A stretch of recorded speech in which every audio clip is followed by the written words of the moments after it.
Orang Kuang atau Rawang, kalau korang nak breakfast tempat yang best, ada satu tempat kita orang nak share dekat korang ni. Dekat sini ada macam-macam jenis makanan yang korang boleh breakfast sama-sama. Daripada makanan yang berat-berat mahupun makanan yang ringan-ringan, semua ada dekat sini lah. Segala mak nenek kuih pun ada dekat sini.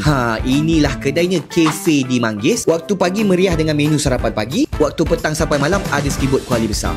Inilah dia semua menu sarapan pagi yang kita orang ambil. Ada roti sarang burung bai. Ini kalau burung tahu ni mesti menangis sebab sarang dia dah tak isi daging dia banyak. Yang ni pula mi kari. Korang tengok penuh gila isi dia. Udang dia pun manis, kuah dia pun pekat. Kak ni tak pernah tak sedap. Tengoklah pula cucu udang ni. Dia punya isi gebu-gebu. Kuah kacang dia pun best. Pedas-pedas manis gitu. Tengok dalam dia. Udang tak nampak kan? Akak ni dah sebat dulu. Siapa cakap nak makan nasi impit kena tunggu raya? Dekat sini korang boleh makan hari-hari. Nasi impit daging rendang. Daging dia lembut, rasa macam tengah makan time hari raya. Lepas ni kena bagi duit raya. Dekat sini pun ada pelbagai menu goreng-goreng tepung. Contoh dia macam udang goreng tepung ni. Udang ni pun besar kan, asalkan tak dapat kat akak tadi. Siapa cakap nak makan nasi dagang kena bagi Terengganu? Dekat sini pun ada lah. Ikan ni pun rasa fresh, memang best. Soto ayam, dalam dia ni ada ayam yang penuh, sayur dia banyak, kuah dia pun kalau hirup macam tu saja pun dah rasa seronok. Yang ni pula kuih tiaw sup ayam. Alamak, banyak pula tak kena hurai. Korang tengok je lah abang ni makan sedap ke tak sedap. Kalau nak menu ringan-ringan, lempeng macam ni pun ada. Kena cecah dengan sambal bilis ni, rasa macam dulu-dulu. Lontong mestilah ada kalau dekat menu sarapan pagi. Sebenarnya ada banyak lagi menu lain yang kita orang makan sampai tak tersebut. Air pun ada banyak jenis. Orang Rawang dan Sungai Buloh, jom ramai-ramai kita breakfast dekat sini.